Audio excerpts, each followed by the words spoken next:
Hello दोस्तों। तो कैसे हैं आप सभी।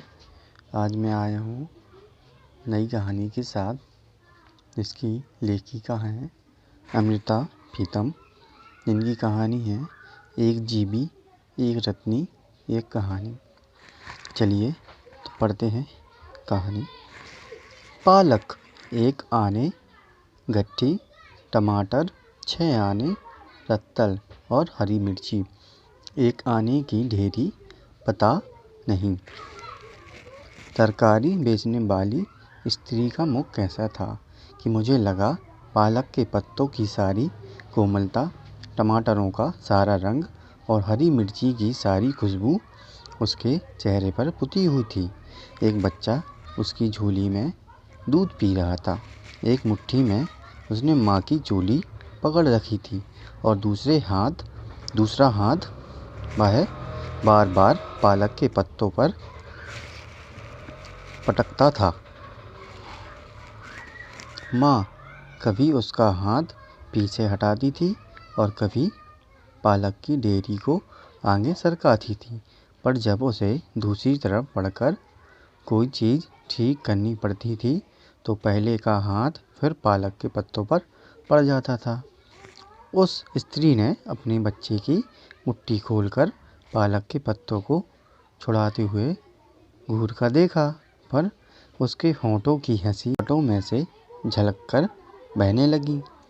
सामने पड़ी हुई सारी तरकारी पर जैसे उसने हंसी छिड़क दी हो, और मुझे लगा ऐसी ताज़ी सब्जी कभी कहीं उगी ही नहीं पाएगी। कई तरकारी बेचने वाले मेरे घर के दरवाजे के सामने से गुजरते थे। कभी देर भी हो जाती, पर किसी से तरकारी ना खरीद सकती थी। रोज़ उस स्त्री का चेहरा मुझे बुलाता रहता था।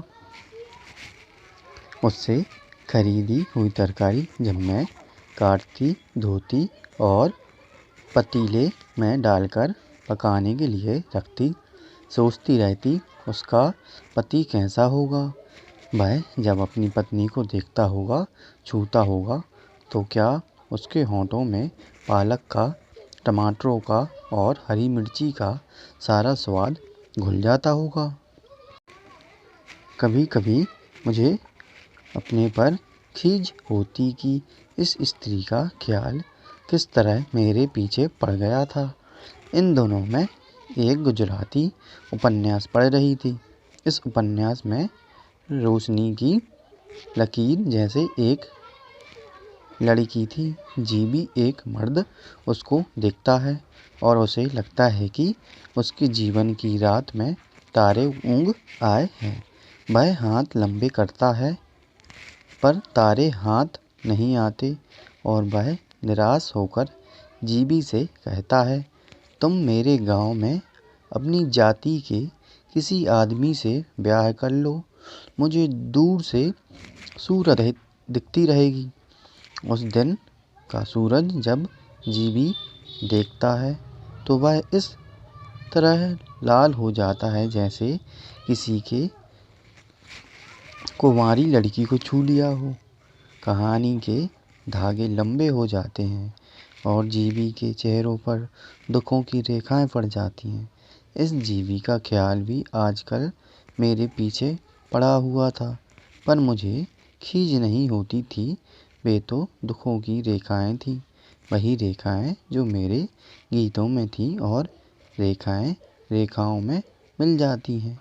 पर यह दूसरी, जिसके होंठों पर हंसी की बूंदें थीं, केसर की तुर्रियाँ थीं। दूसरे दिन मैंने अपने पाँव को रोका कि मैं उसके तरकारी खरीदने नहीं जाऊंगी। चौकीदार से कहा कि यह जब तरकारी बेचने वाला आए तो मेरा दरवाज़ा खटखटाना। दरवाजे पर दस्तक हुई।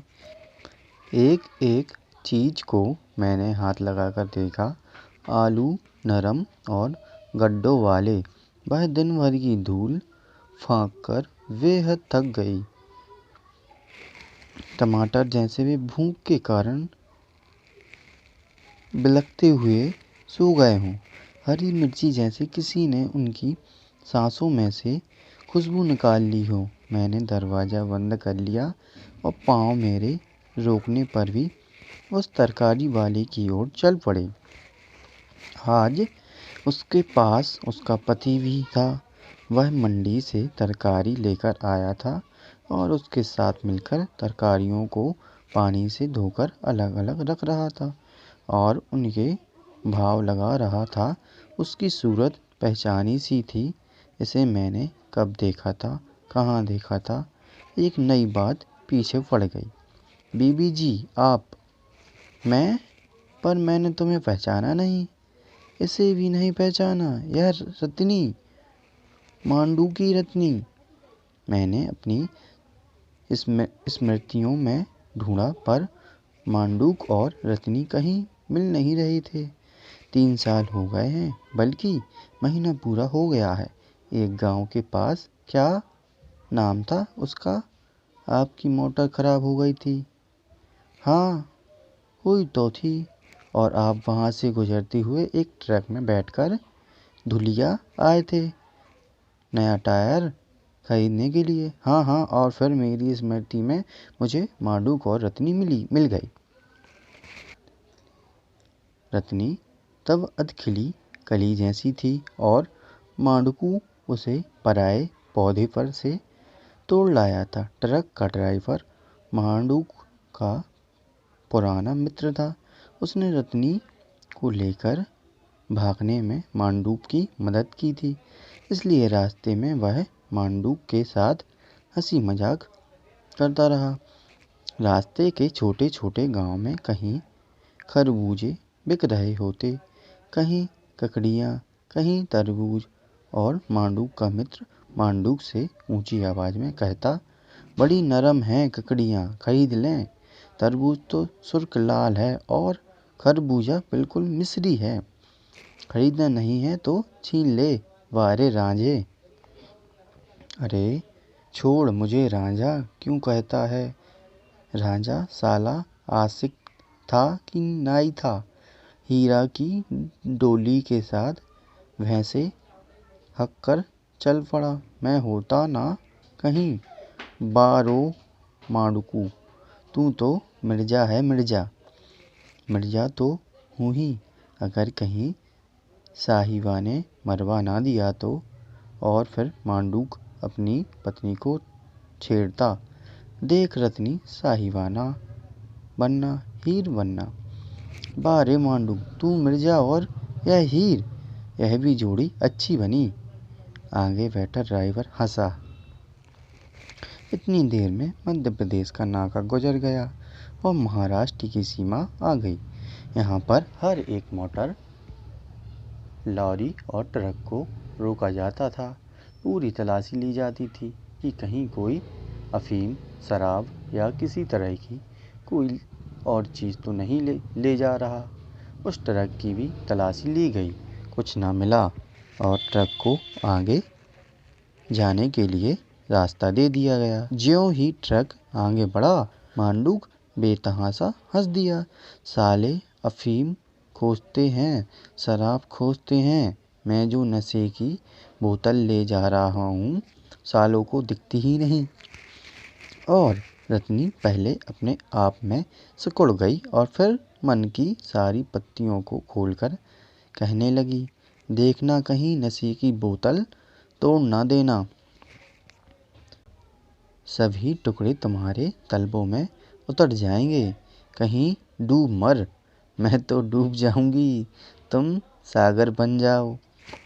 मैं सुन रही थी, हंस रही थी और फिर एक पीड़ा मेरे मन में आई। हाय री स्त्री, डूबने के लिए भी तैयार है यदि तेरा प्रिय एक सागर हो।